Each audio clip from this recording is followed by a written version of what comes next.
السلام علیکم ورحمۃ اللہ تعالی وبرکاتہ۔ نحمده ونصلي ونسلم على رسوله الكريم اما بعد فاعوذ باللہ من الشیطان الرجیم بسم اللہ الرحمن الرحیم ان اللہ وملائکته یصلون علی النبی یا ایہا الذین آمنوا صلوا علیہ وسلموا تسلیما اللہم صل علی سیدنا ومولانا محمد معدن الجود والکرم وآلہ الکرام وابنہ الکریم وبارک وسلم صلاۃ و سلاما علیک یا رسول اللہ صلی اللہ تعالی علیہ وسلم۔ سنن و نوافل کا بیان جاری ہے۔ اس میں سنت موقدہ کے بارے میں بتایا گیا کہ سنت موقدہ کسے کہتے ہیں اور کون کون سی نمازیں سنت موقدہ ہیں۔ پھر سنت موقدہ جو نمازیں ہیں ان کی ترتیب کیا ہے قوت کے اعتبار سے، کہ کس کا مرتبہ پہلے ہے، پھر کون سی ایسی سنت ہے جس کا مرتبہ دوسرے نمبر پر، پھر تیسرے نمبر پر کس کا ہے، اس کو بیان کیا۔ پھر اور دیگر مسائل کچھ بیان کیے گئے، اور یہاں بیان کرتے ہیں کہ سنت و فرض کے درمیان کلام کرنے سے کیا سنتیں باطل ہو جاتی ہیں؟ یعنی فرض نماز ہم نے پڑھ لی، ابھی اب ہم کو سنت پڑھنی ہے، اور فرض نماز کے بعد باتوں میں لگ گئے، گفتگو کرنا شروع کر دیا۔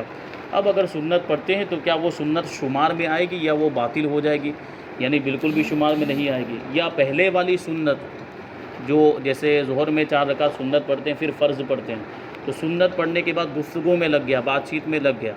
اور پھر اب فرض پڑھ رہا ہے، تو کیا وہ سنت مانی جائے گی یا مانی نہیں جائے گی؟ تو اس کا جواب یہ ہے کہ سنت و فرض کے درمیان کلام کرنے سے اصح یہ ہے کہ سنت باطل نہیں ہوتی، یعنی اس میں اختلاف ہے۔ بعض علماء فرماتے ہیں کہ باطل ختم ہو جائے گی، وہ شمار میں ہی نہیں آئے گی۔ سنت اور فرض کے درمیان اگر کلام کر لے، بات چیت کر لے، تو اس کی وجہ سے وہ سنت جو ہے وہ باطل ہو جاتی ہے۔ لیکن زیادہ صحیح مذہب یہ ہے کہ سنت باطل تو نہیں ہوتی، البتہ ثواب کم ہو جاتا ہے۔ جو صحیح طریقہ اور آداب میں سے جو ہے وہ یہ ہے کہ سنت اور فرض کے درمیان کسی طرح کی بات چیت اور گفتگو نہ کرے۔ ہاں، ضرورت کی کوئی بات ہو یا دینی مسئلہ ہو یا کوئی مان لیجیے نماز کے تعلق سے ہی کسی کو بتانا ہو تو اس میں کوئی حرج نہیں۔ جیسے کوئی سنت پڑھ رہا تھا، اس میں اس سے کوئی غلطی ہو گئی تو ہم نے اس کو بتایا کہ تم سے یہ غلطی ہوئی ہے، تو اس میں کوئی حرج نہیں ہے۔ یہ گفتگو ضروری گفتگو بلکہ دینی گفتگو ہے، مسئلہ بتانا تو اچھی بات ہے۔ ہاں، یہاں جو گفتگو اور کلام ہے اس سے مراد کیا ہے؟ دنیا کی باتیں، اور ایسی بات جس کی کوئی ضرورت اور حاجت نہ ہو، بلا وجہ وہ بات کرنے لگ جائے، تو پھر اس کے بارے میں بتایا جا رہا ہے کہ سنت اور فرض کے درمیان ایسی کوئی بات کرے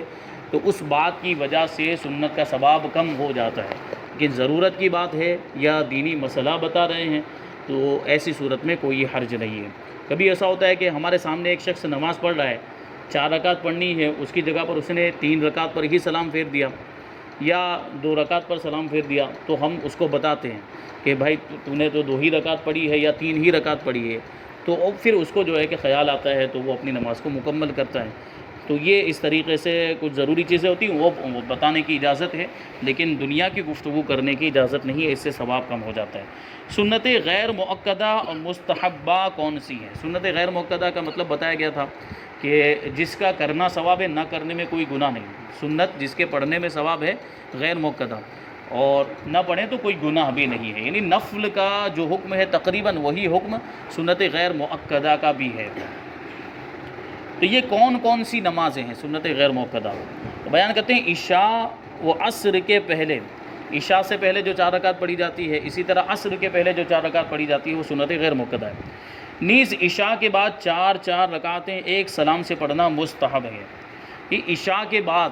4 رکعتیں، عام طور پر جو ہم عشاء کی نماز پڑھتے ہیں تو اس میں عشاء کے بعد 2 رکعت سنت ہوتی ہے، لیکن وہ سنت مؤکدہ ہے جس کے بارے میں پہلے بتایا جا چکا۔ پھر 2 رکعت نفل پڑھتے ہیں، پھر وتر پڑھی جاتی ہے، اس کے بعد 2 رکعت نفل پڑھی جاتی ہے۔ تو یہ تو عام طور پر ترتیب ہے، لیکن اس کے علاوہ بھی کہتے ہیں کہ 4 رکعت ایک سلام سے پڑھنا بھی مستحب ہے۔ عشاء کی نماز کے بعد 4 رکعتیں ایک سلام کے ساتھ پڑھی جائیں تو یہ بہتر ہے، اور یہ بھی اختیار ہے کہ عشاء کے بعد 2 ہی پڑھے، مستحب ادا ہو جائے۔ تو عشاء کے بعد جو 2 نفل پڑھی جاتی ہے وہ بھی اسی میں آئے گی، وہ مستحب میں ہی آئے گی۔ یوں ہی ظہر کے بعد 4 رکعت پڑھنا مستحب ہے، جو عام طور پر پڑھی جاتی ہے، تو 2 رکعت سنت پڑھتے ہیں اور 2 رکعت نفل پڑھتے ہیں، تو 2 رکعت نفل کی جگہ پہ 4 رکعت بھی پڑھی جا سکتی ہے۔ اس کے تعلق سے بھی استحباب کا قول آیا ہے کہ یہ بھی مستحب ہے، ثواب کا کام ہے، کہ حدیث میں فرمایا کہ جس نے ظہر سے پہلے 4 اور بعد میں 4 پر محافظت کی، یعنی ہمیشہ ظہر سے پہلے 4 رکعت پڑھی اور ظہر کے بعد بھی 4 رکعت پڑھی، تو اللہ تعالیٰ اس پر آگ کو حرام فرما دے گا۔ تو یہ جو رکعتیں ہیں ان کے علاوہ بھی رکعتیں نفل وغیرہ پڑھی جا سکتی ہیں۔ تو چونکہ نفل کے تعلق سے یہ فرمایا گیا کہ اگر خدا نہ خواستہ فرض نماز پڑھنے میں ہم سے کوئی کمی رہ گئی ہے، اس میں کوئی کمی آ گئی، کوئی خرابی آ گئی ہے، ایسی خرابی کہ جس کی وجہ سے نماز فاسد نہیں، فاسد ہو جائے گی تو پھر تو نماز کو دوبارہ پڑھنا ضروری ہے، ایسی کوئی کمی آ گئی ہے کہ جس کی وجہ سے نماز فاسد نہیں ہوتی ہے، تو فرمایا جاتا ہے اس کے تعلق سے کہ پھر اس کی جو تلافی ہے، اس کمی کی بھرپائی جو ہے وہ نفل کے ذریعے کر دی جاتی ہے۔ تو نفل نماز سے جتنی زیادہ ہو سکے اتنی زیادہ پڑھتے رہنا چاہیے، تو اس کا بڑا ثواب ہے۔ ہاں البتہ جس کی قضا نماز فرض نماز باقی ہے، وہ فرض نمازیں چھوٹی ہوئی ہے، تو پہلے انہی کو پڑھنا چاہیے، کیونکہ وہ زیادہ ضروری ہے، نفل کے مقابلے میں فرض کو پڑھنا زیادہ ضروری ہے، تو فرض چھوٹی ہوئی ہے اور اس کی جگہ پہ نفل پڑھے جا رہے ہیں، تو یہ درست نہیں، یہ طریقہ صحیح نہیں ہے۔ جو پہلے اپنی جو نمازیں چھوٹی پہلے اس کو پڑھے، بعد میں نفل نمازیں پڑھیں۔ اکٹھے کتنی رکعت نوافل بلا کراہت پڑھ سکتے ہیں، یعنی ایک ساتھ میں کتنی رکعت پڑھی جا سکتی ہے نفل کی؟ اب آپ بڑی راتوں میں دیکھتے ہوں گے کہ اس میں 100 رکعت پڑھی جاتی ہے، اس میں کئی رکعتیں پڑھی جاتی ہیں ایک ساتھ میں۔ تو یہاں بات چل رہی ہے کہ ایک سلام کے ساتھ، عام طور پر جو نماز ہوتی ہے وہ ایک سلام کے اندر، ایک سلام کے ساتھ 4 رکعت ہوتی ہے عام طور پر، جیسے 4 رکعت نفل کے اندر بھی 4 رکعت ہوتی ہے، تو ایک سلام کے ساتھ ہم نفل نماز کتنی رکعت پڑھ سکتے ہیں؟ تو فرماتے ہیں کہ دن کے نفل میں ایک سلام کے ساتھ 4 رکعت سے زیادہ اور رات میں 8 رکعت سے زیادہ پڑھنا مکروہ ہے ایک سلام سے۔ اگر سلام پھیر دیتے ہیں ہر 4 رکعت پہ یا ہر 2 رکعت پہ سلام پھیر دیتے ہیں تو جتنی بھی چاہے پڑھ سکتے ہیں۔ جو اللہ والوں سے ثابت ہے کہ پوری رات عبادتیں کیا کرتے تھے، ہزار رکعتیں نفل پڑھ لیا کرتے تھے، تو وہ اسی طرح پڑھتے تھے، یعنی ایک سلام سے نہیں پڑھتے، یا تو 2 رکعتوں پر سلام پھیرتے تھے یا 4 رکعت پہ سلام پھیر دیتے تھے۔ تو یہاں بات کس کی چل رہی ہے؟ ایک سلام سے پڑھنے کی، کہ ایک سلام کے ساتھ کتنی رکعتیں پڑھی جا سکتی ہیں۔ تو دن میں اگر پڑھ رہے ہوں نفل نماز تو ایک سلام سے 4 ہی رکعت پڑھی جا سکتی ہے، 4 سے زیادہ پڑھنا مکروہ ہے، اور رات میں اگر پڑھ رہے ہوں تو ایک سلام کے ساتھ 8 رکعت پڑھ سکتے ہیں، 8 سے زیادہ مکروہ ہے۔ اور افضل یہ ہے کہ دن ہو یا رات ہو 4 رکعت پہ سلام پھیر دیں۔ آگے سوال ہے کہ سنت موقدہ 4 رکعت اور نفل 4 رکعت ادا کرنے میں کیا فرق ہے؟ سنت موقدہ 4 رکعت اور نفل 4 رکعت۔ فرماتے ہیں کہ جو سنت موقدہ 4 رکعتی ہے ادا کرنے کے اعتبار سے اس کا طریقہ، دونوں کے طریقے میں کیا فرق ہے؟ سنت موقدہ کی اور نفل اگر 4 رکعت، وہ سنت غیر موقدہ بھی اسی میں آ گئی نفل کے اندر، کہ نفل کا جو طریقہ ہے وہی سنت غیر موقدہ کا بھی طریقہ، جو جیسے عصر سے پہلے 4 رکعت پڑھی جاتی ہے، اور اسی طرح عشاء کی فرض سے پہلے جو 4 رکعت وہ سنت غیر موقدہ ہے۔ تو سنت موقدہ اور سنت غیر موقدہ یا نفل کے لیجئے ان کے دونوں کے پڑھنے میں کیا فرق ہے اگر 4 رکعت والی ہو تو جو سنت موقدہ 4 رکعتی ہے اس کے قاعدہ اولیٰ میں صرف التحیات پڑھے، اگر بھول کر درود شریف پڑھ لیا تو سجدہ سہو کرے، اور ان سنتوں میں جب تیسری رکعت کے لیے کھڑا ہو تو سبحانکا اور اعوذ بھی نہ پڑھے، اور ان کے علاوہ اور 4 رکعت والے نوافل اور سنت غیر موقدہ کے قاعدہ اولیٰ میں بھی درود شریف پڑھے، اور تیسری رکعت میں سبحانکا اور اعوذ بھی پڑھے، یعنی ثنا بھی پڑھے اور اعوذ بھی پڑھے۔ کیا مطلب ہوا کہ اس کا ہر قاعدہ اخیرہ کے حکم میں، جو نفل نماز ہوتی ہے وہ اور جو سنت غیر موقدہ اس کا ہر قاعدہ اخیرہ کے حکم میں، اور قاعدہ اخیرہ میں کیا کیا پڑھنا پڑتا ہے؟ التحیات کے ساتھ درود شریف پڑھنا بھی سنت ہے، اور اس کے ساتھ دعائے معصورہ پڑھنا بھی مستحب ہے، جیسے اس میں جو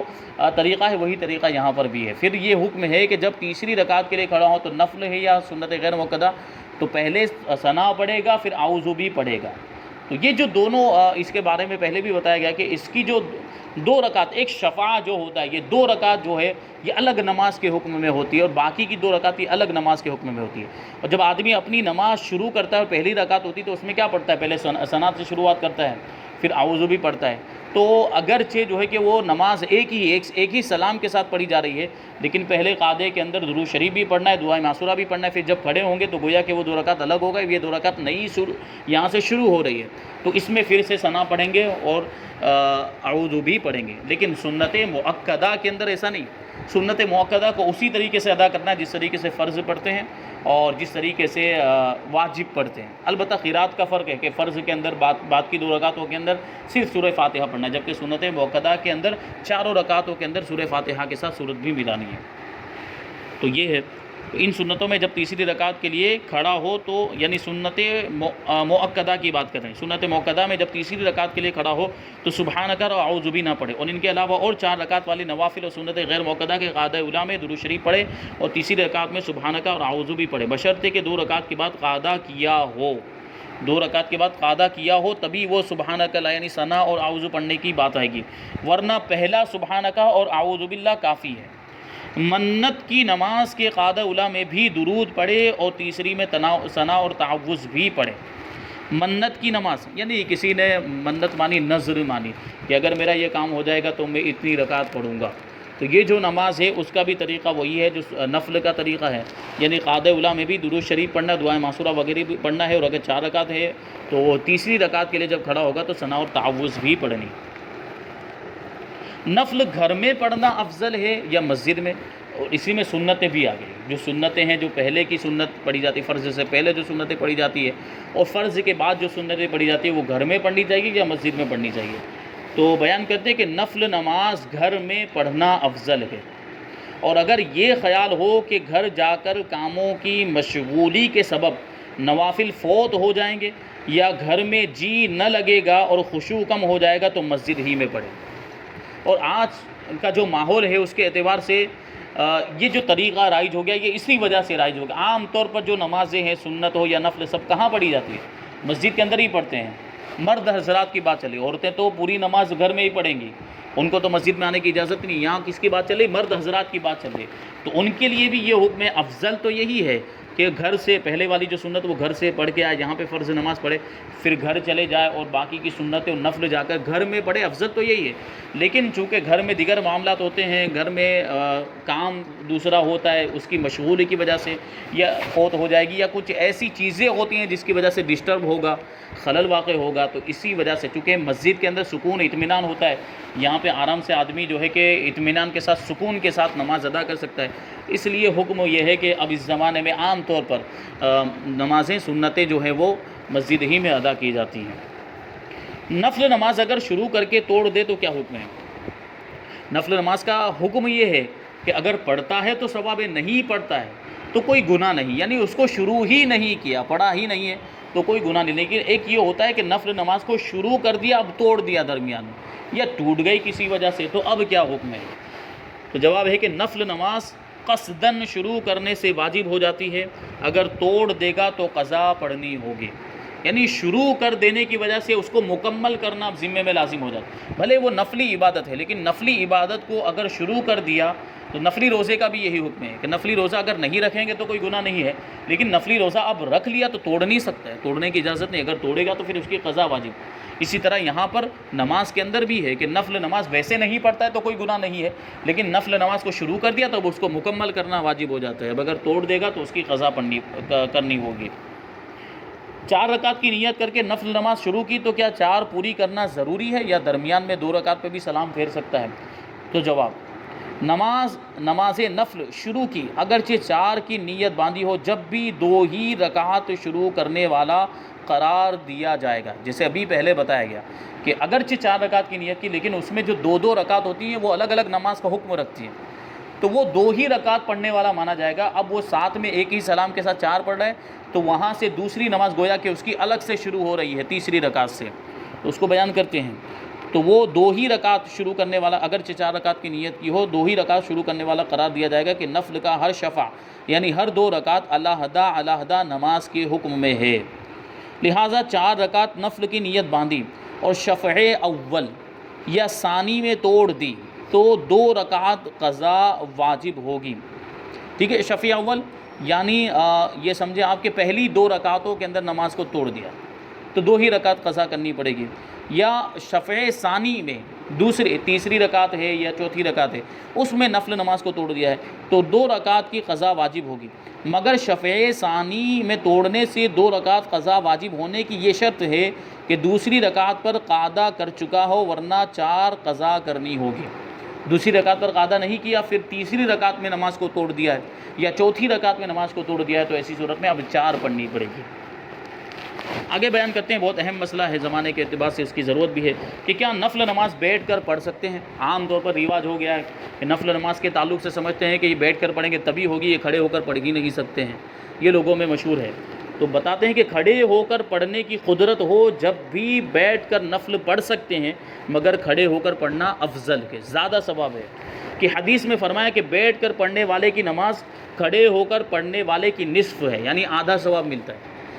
بیٹھ کر جو نماز پڑھتا ہے نفل نماز، تو کھڑے ہو کر پڑھنے والے کے مقابلے میں اس سے آدھا ثواب ملتا ہے۔ اور عذر کی وجہ سے اگر بیٹھ کر پڑھے تو ثواب میں کمی نہیں ہوگی، پورا ثواب ملے گا۔ کسی مجبوری کی وجہ سے جیسے پاؤں دکھ رہے تھے یا کوئی اور دوسری پریشانی ہے جس کی وجہ سے کوئی دوسری تکلیف ہے جس کی وجہ سے بیٹھ کر پڑھتا ہے، تو یہ عذر ہے۔ تو اگر کسی عذر کی وجہ سے نفل نماز بیٹھ کر پڑھتا ہے تو پورا ثواب، لیکن کوئی عذر نہیں ہے، صحیح سلامت تندرست ہے، توانا طاقتور ہے، اس کے باوجود بھی نفل نماز بیٹھ کر پڑھا ہے تو ثواب کیا ہو جائے گا؟ آدھا ہو جائے گا۔ یہ جو آج کل عام رواج پڑ گیا ہے کہ نفل نماز بیٹھ کر پڑھا کرتے ہیں، بظاہر یہ معلوم ہوتا ہے کہ شاید بیٹھ کر پڑھنے کو افضل سمجھتے ہیں، ایسا ہے تو ان کا خیال غلط ہے۔ وتر کے بعد جو 2 رکعت نفل پڑھتے ہیں ان کا بھی یہی حکم ہے کہ کھڑے ہو کر پڑھنا افضل ہے، اور اس میں اس حدیث سے دلیل لانا کہ حضور اقدس صلی اللہ علیہ وسلم نے وتر کے بعد بیٹھ کر نفل پڑھے، یہ صحیح نہیں کہ حضور صلی اللہ علیہ وسلم کے مخصوصات میں سے جو حضور سے بیٹھ کر نماز پڑھنا ثابت ہے، کیونکہ حضور کی خصوصیت عام لوگوں کے لیے اس کی اجازت نہیں ہے کہ وہ نفل نماز کو ہمیشہ جو ہے بیٹھ کر ہی پڑھے۔ تو ساری نفل نمازوں کا حکم یہی ہے کہ کھڑے ہو کر پڑھنا ہی افضل ہے۔ اب آگے ہے کہ چلتی ٹرین میں نماز پڑھنے کا کیا حکم ہے؟ جواب یہ ہے کہ چلتی ریل گاڑی پر فرض و واجب اور سنت فجر نہیں ہو سکتی، کیونکہ نماز کے لیے استقرار علی الارض یہ ضروری ہے، زمین پر مستقر ہونا، زمین پر ٹھہرے رہنا ضروری ہے، اور ٹرین تو کیا چلتی رہتی ہے، استقرار نہیں پایا جاتا۔ تو ایسی صورت میں فرض اور واجب اور سنت، یہ نماز فجر کی جو سنت، خاص طور پر فجر کی جو سنت ہے، یہ چلتی ہوئی ٹرین کے اندر نہیں ہو سکتی، لہٰذا جب اسٹیشن پر گاڑی ٹھہرے اس وقت یہ نمازیں پڑھیں، اور اگر دیکھے کہ وقت جاتا ہے تو جس طرح بھی ممکن ہو پڑھ لے، پھر جب موقع ملے اعادہ کرے۔ جیسے ابھی ٹرین کے اندر بیٹھے ہوئے ہیں اور نماز کا وقت ہو گیا ہے اور ہمیں معلوم ہے کہ 2 گھنٹے تک اب گاڑی رکنے والی نہیں ہے، اب اگر اسٹیشن کا انتظار کریں گے تو نماز کا وقت کیا ہو جائے گا؟ نکل جائے گا اور نماز قضا ہو جائے گی۔ تو پھر ایسی صورت میں ٹرین کے اندر ہی پڑھنے کی اجازت، بعد میں اس کا اعادہ کرے گا۔ کہ جہاں من جہت العباد یعنی بندوں کی طرف سے کوئی شرط یا رکن مفقود ہو، اس کا یہی حکم ہے۔ یعنی یہ ٹرین چونکہ انسان چلاتا ہے تو لوگ چلاتے ہیں، انسانوں کی طرف سے یہ قاعدے قوانین ہوتے ہیں، یہ رکاوٹ جو بن رہی ہے یہ انسانوں کی طرف سے بن رہی ہے، اس وجہ سے یہاں جو استقرار الارض کی شرط فوت ہو رہی ہے وہ بندوں کی طرف سے ہو رہی ہے۔ تو حکم یہ ہے کہ اس کا اعادہ بعد میں واجب ہوگا، اگرچہ فی الحال کسی بھی طرح سے ممکن ہو وہ پڑھ لے۔ تو سنت فجر کے علاوہ باقی سنتیں اور نوافل چلتی ٹرین پر ادا کر سکتے ہیں۔ اب اس میں موجودہ دور کے علماء کا اختلاف ہے، بعض علماء نے جائز بھی کہا ہے، چلتی ٹرین کے اندر، چلتی گاڑی کے اندر نماز پڑھنے کو جائز بھی کہا ہے۔ تو اگر کوئی ایسی ضرورت پیش آ جائے تو ان کے موقف پر بھی عمل کیا جا سکتا ہے اور چلتی ہوئی ٹرین کے اندر بھی نماز پڑھ سکتے ہیں، لیکن اس میں بھی بہتر یہی فرمایا گیا کہ بعد میں اعادہ کرے۔ اگر چلتی ہوئی ٹرین کے اندر نماز پڑھ لے تو اس میں بھی بہتر یہی ہے کہ بعد میں اس نماز کو دہرائے۔ تو یہ چند ضروری مسائل نوافل کے تعلق سے اور سنتوں کے تعلق سے بیان کیے گئے۔ اب آگے انشاءاللہ تبارک و تعالیٰ نوافل کے اقسام کہ نوافل کی کتنی قسمیں ہیں اس کو بیان کریں گے، اور اس کے تعلق سے کچھ جو نمازیں ہوتی ہیں اس میں، اور جیسے نماز چاشت ہے، نماز اشراق ہے، تحیۃ الوضو ہے، سفر کی نماز ہے اور تہجد کی نماز، ان ساری نمازوں کے بارے میں انشاءاللہ تبارک و تعالیٰ اور ان کے کچھ فضائل بھی بیان کیے جائیں گے۔ اللہ تبارک و تعالیٰ جو کچھ بھی بیان ہوا اس پر مجھے، آپ کو، ہم سب کو عمل کرنے کی توفیق عطا فرمائے اور ان چیزوں کو دوسروں تک پہنچانے کی توفیق عطا فرمائے۔ وما علینا الا البلاغ۔ السلام علیکم۔